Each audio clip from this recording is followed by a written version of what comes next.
My name is Paul Cameron. I'm the facilitator of the group. I'm also the founder of SpeedUpMyJobSearch.com and of DriveStaff, which is an IT recruiting firm. So I'm a headhunter, essentially.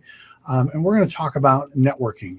That's the whole purpose of this group. We meet every month to talk about networking because networking is the most essential part of your job search. And really, a lot of people either don't know how to do it or are not comfortable doing it. And even the people who are comfortable doing it could always use more advice and strategy on how to do it better. So each month we do a presentation on a different aspect of networking. And this month we're going to do that more on how to get names and to network your way in using social media, which will be hopefully a big help for you. At each meeting, we normally would start out with me giving a quick thought for the month, and then I would introduce the speaker, which you're going to love. Our speaker, he's a really great guy. Sorry, Jerry's laughing at me right now. I'm going to be the speaker for today, so you're going to get your fill of me here today. But I'm still going to throw in the quick thought because I had an interesting conversation the other day that led to this, and it's just about using hustle in your job search. And I'm not talking about hustle in terms of three-card money and swindling people out of jobs. I'm talking about every fiber of your being going after those jobs with everything that you have, doing what you need to do at your fullest capacity, your fullest energy to go after those positions. And I'm also talking about hustle in the meaning of dance. Believe it or not. For many of you, you know that my wife and I compete in a hustle. Believe it or not, we are the actual 2004. We won the World Hustle Dance Championships out in New Jersey for the Just Hustle category, which is the lead follow category. There we are at the championships there. And in the hustle world, it can be pretty political at times. And what I mean by that is if you are a student of one of the judges or you know the judges really well, it's possible that you might be scored a little bit more favorably. And now, certainly not all judges are like that. And there's a lot of really great judges that are objective no matter what. But it's commonly acknowledged enough in that community to where that it can happen. And there was one time we were getting ready for a competition in a city that we had not competed in before. We did not know the judges very well. We knew some of our competitors, did know the judges pretty well. And our coach, when we were getting ready for it, made a comment that has really stuck with me ever since, and really in everything that I do. He said, if you want to take the politics out of dance and dance competitions, it's very simple.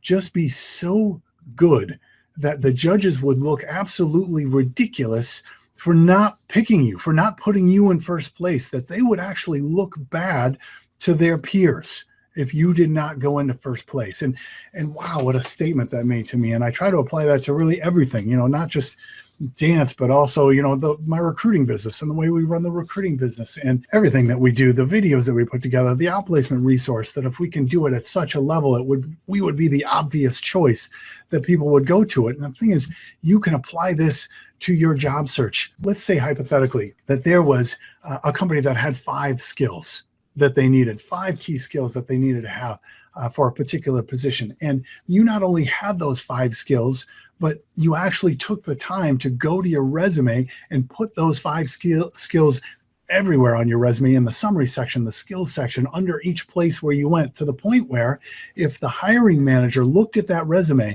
and then saw that the HR department did not call you about that resume, that they would look bad for not having called you about that resume, right? And what happens if they were to call you about that resume, and like the call I make all the time, we're at my desk so I can actually grab my phone here.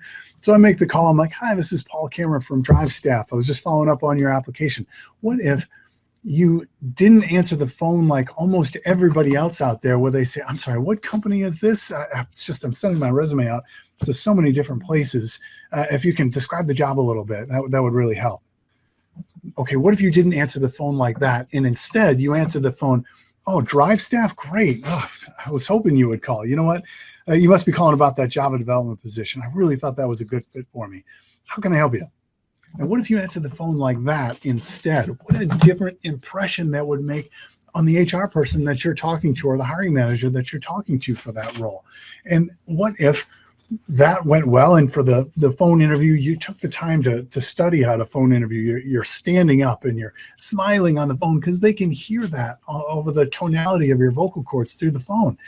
And they bring you in for that face-to-face interview, and you get there 10 minutes early, not 40 minutes early or 5 minutes late.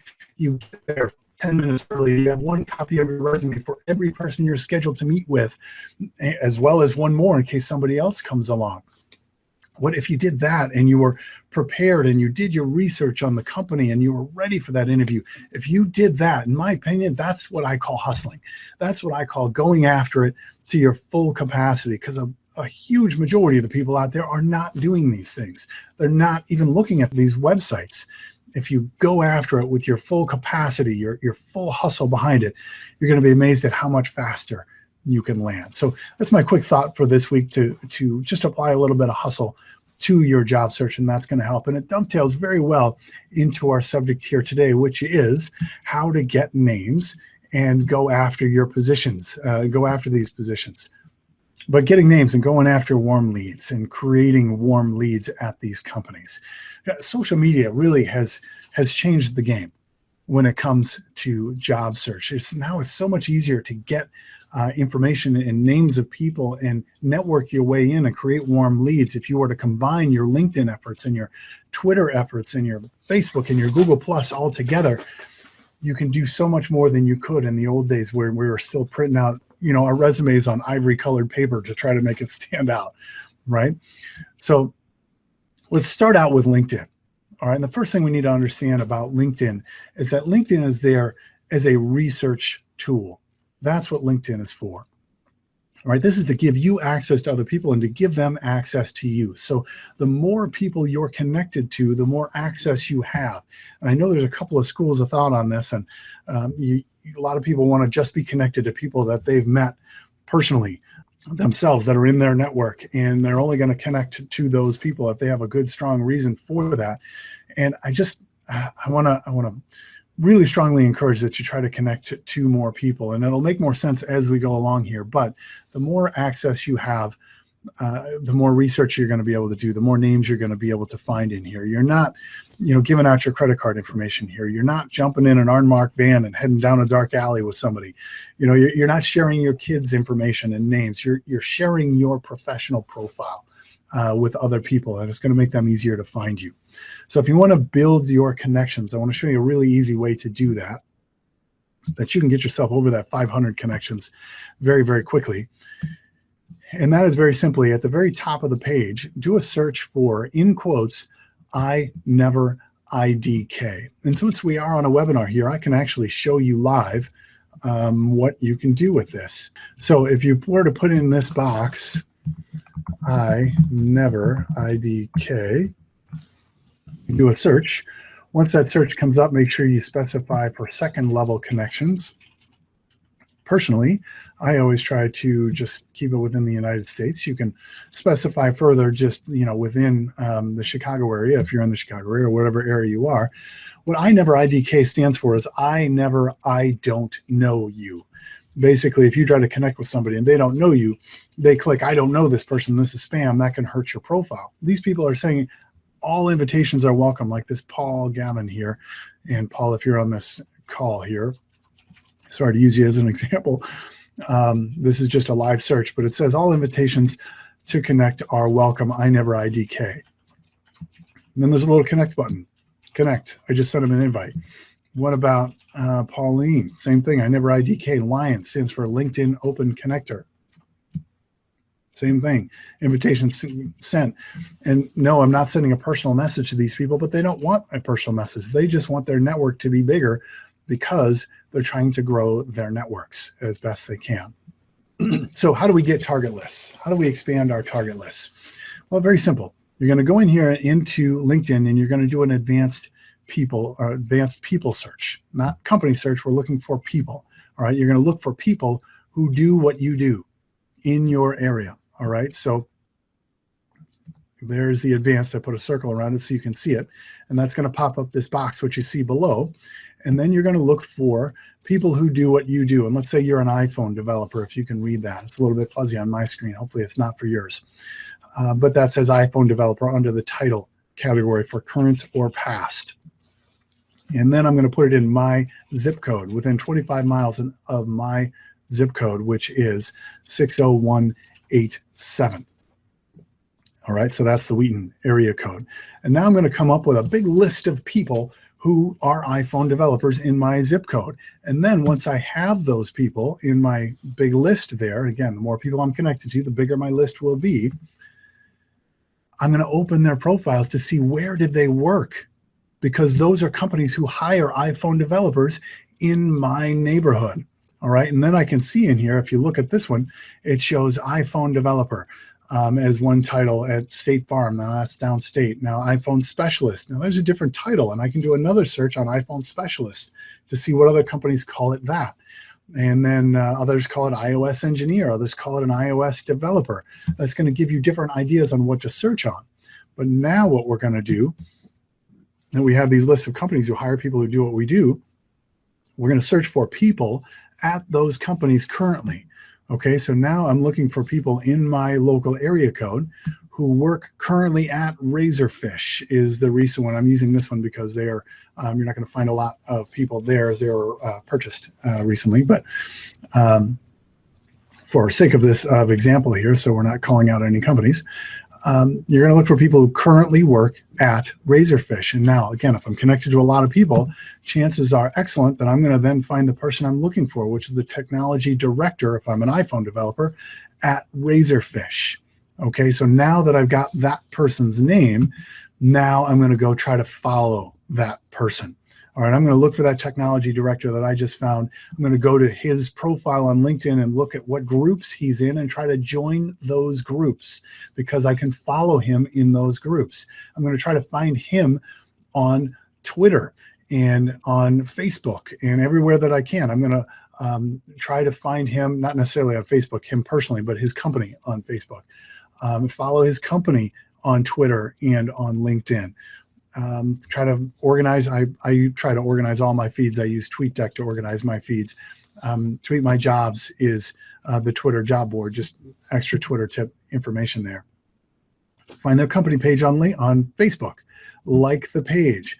The idea here, and using JobBite and BranchOut, you can find out who you know, just an extra Facebook tip here, who you know at those companies where they have positions, if they have positions open. Then find that technology director in Google Plus if you can. Make sure you have a Google Plus account. See if that person's in Google Plus and add them to a circle. All right. And either by category or by that person individually. I'd recommend doing it by that person individually. So why are we doing this? Well, very simply, familiarity is the foundation of likability. Think about this. When you're in your car, for example, right? And you turn on the radio and song comes on, you've never heard of that song before. All right. It's like, I don't know this song. And you change the station, right? You don't know that song. Next time that song comes on, it's like, it's a pretty good song. Kind of looks familiar. You start bobbing your head a little bit to it. Next time that song comes on, you are all about that song, right? You're, who sings this song? I love this song. And you're singing along, and you're downloading the lyrics later, and you're looking for them on Spotify or Pandora or whatever it is you use, because familiarity is the foundation of likability. All right. That's how they get their songs out there. If you ever notice, if you listen to a radio station and there's a new song that's about to come out, right? And you can tell that they want you to like this new song. They will always play the debut of that new song right after a #1 hit, and then immediately following it will be another #1 hit because they're surrounding it with familiarity, with familiar songs. Does that make sense? So as you do this, it's going to, as you follow them on all these different places, you're going to give yourself a chance to become more familiar to them. Because think about it, when they post, what do you do when you post? Right? You post something out there, a great article, you watch to see if anybody noticed, right? So you put that out there and all of a sudden somebody likes your post. Like, ooh, who did that? Who liked my post? What if you saw that technology director, he posts some article and you were to write, hey, that was a great article. Thanks for sharing. I really appreciate that. Who was that who did that? Wow, that's his name, Jerry Kudelik. What a great guy. I knew I liked that guy. Very smart, right? So they're going to become familiar with your name. They're going to get to know your name in a very positive way, so that then once they've heard your song a number of times, bring that song to them. Now, when you reach out to them, you send them a direct message, you send them an email, you start calling them, your song is going to be familiar to them. Does that make sense? So you reach out to them and they go, wait a minute, it seems like I know that name, Jerry. Why do I know that name, Jerry? Like, well, I've been following you on Twitter and you post a lot of really great stuff. And, I heard that you guys were looking for a business analyst over there at XYZ company. I didn't know who I should reach out to about it. And since I've been following you, I thought maybe I could reach out to you. You can point me in the right direction. Now that hiring manager is going to have a choice. He can either say, well, you need to talk to HR over there about those particular spots. That's how we do things here. Even if he does that, okay, or she does that, either or. Even if that person does that, they tell you to go talk to Joe in HR. Well, now Joe in HR, you call him instead of saying, hey, Joe, you know what? I was just calling to see if you got my resume. I applied to that one position. They don't like getting that call as much as you don't like making that call, right?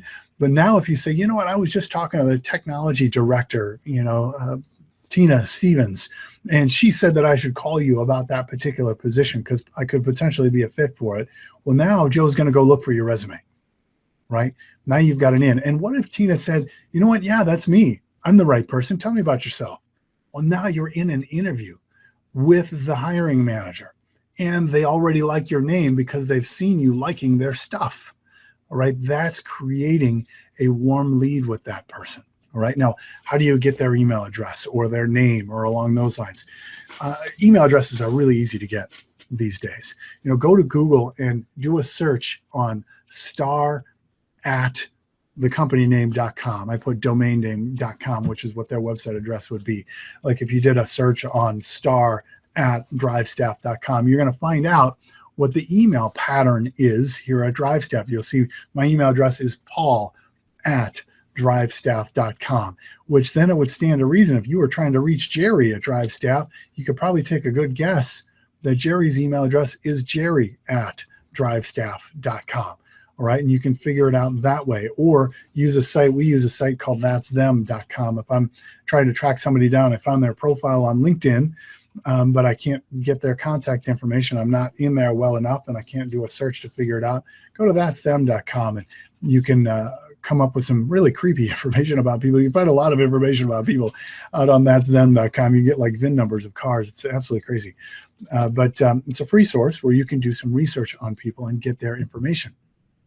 Another way to do it, if you have already found them on Google Plus and you put them in a circle by themselves, Google Plus will allow you to make an announcement to an entire circle, right? And if there's only one person in the circle, it will be sending an email directly to that hiring manager. Does that make sense? So if I just put Jerry in my circle and I set an announcement, he's going to get an email directly from me about that, and you're going to be able to contact them that way. So there's lots of ways that you can reach out to people and find them, and then once they're familiar with your name, create some warm leads and network your way in. Because I'll tell you, the number one way to land a job, most popular way to land a job, which we all know is networking. The number two most popular way to land your job, land a new position, is through employee referral programs. So even if you don't find the hiring manager directly, which they may or may not be eligible for an employee referral program, try to find other people who work inside those companies, and then you can reach out to them with a certain set of messages to where you can say, hey, if it makes sense, you think my profile looks like it would fit that role, I'd be happy to send you my resume directly, and you can put it in front of the right person. All right, so lots of new and creative ways that you can get in. One thing I did leave out earlier that I'll just throw in very quickly, as long as we're looking at this screen, if you're trying to add connections, and maybe you don't want to send connections to people, connection requests to people, if you're not totally comfortable with that, there is another way that you can expand your reach very quickly. And that is very simply up here where you put in the I never IDK previously. If you notice, there's 3 little bars right next to that, and there's a drop-down box where you can search, decide what you're searching in. Go to groups. All right, so now we're searching groups, and you're just going to do an empty box search, a null search with nothing in there, and click that search box. And that's going to come up with all of the groups in LinkedIn in the order of which ones are the largest. All right, and the idea here, if you join the largest groups you possibly can, like this software technology group has 1,799,000 people in it.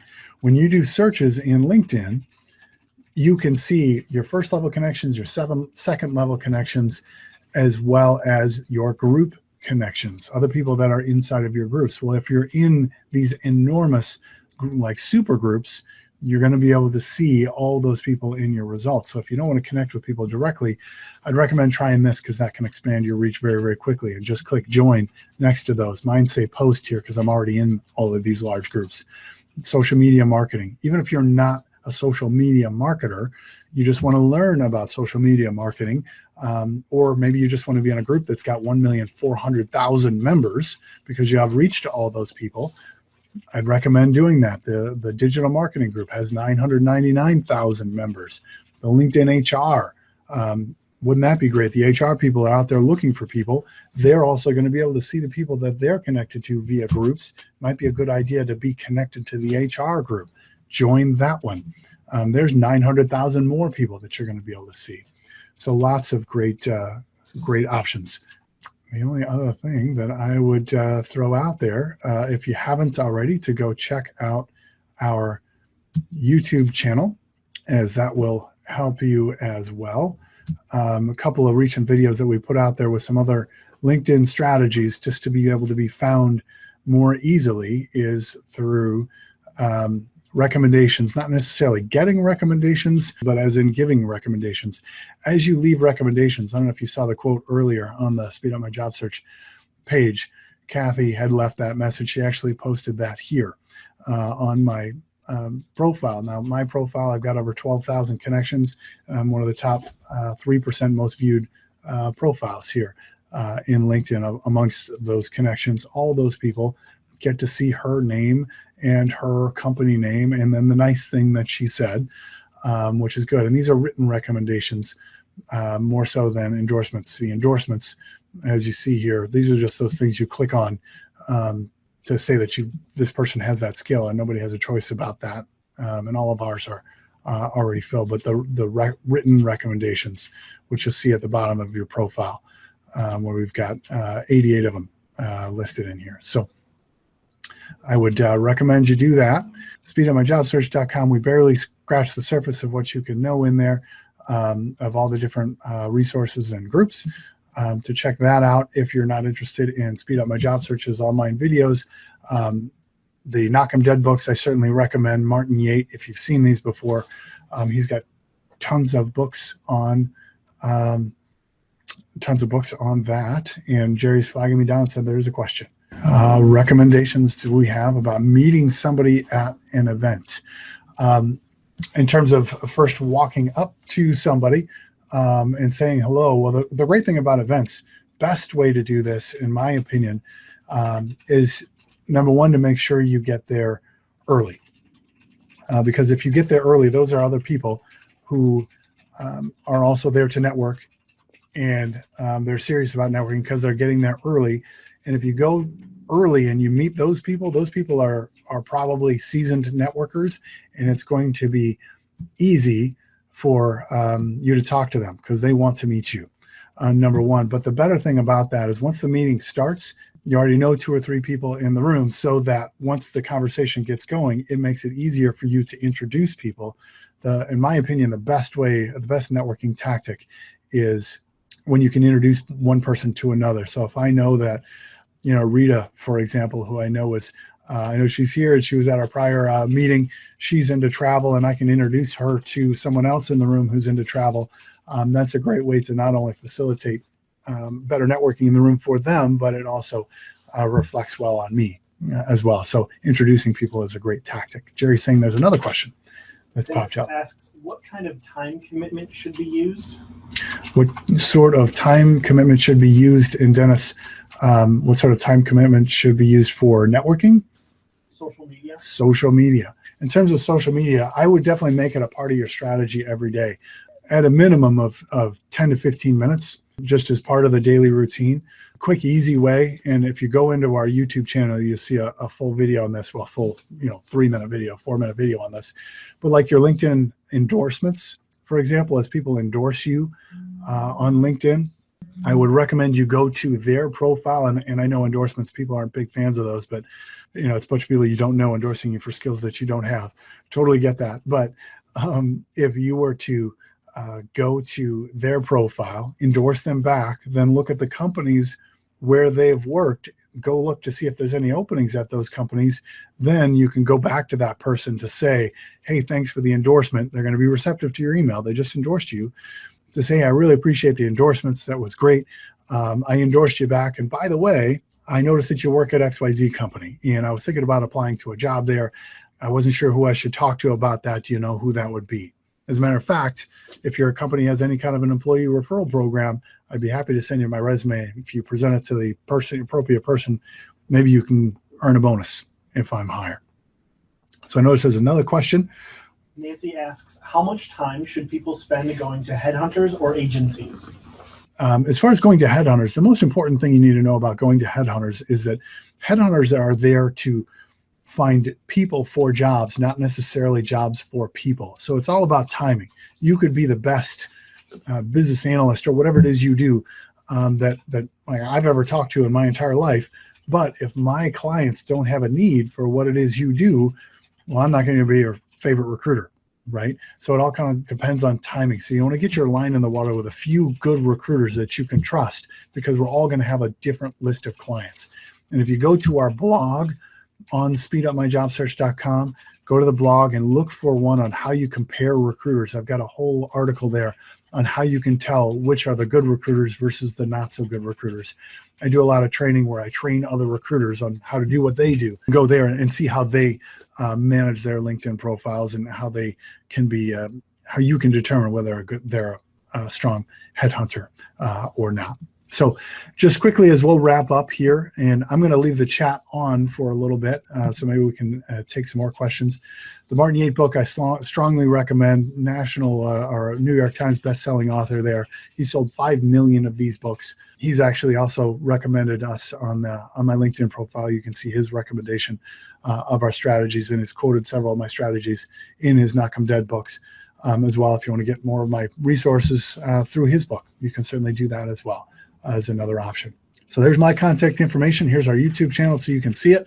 If you need a recruiter who is not a technology recruiter, the Illinois Search and Staffing Association is always a good resource. That is the largest and oldest nonprofit association for the recruiting industry. Go to their website, look for the membership directory there, and you'll see a bunch of list of recruiters and their specialties and what they specialize in. I specialize in IT, but there's a bunch of great ones out there as well.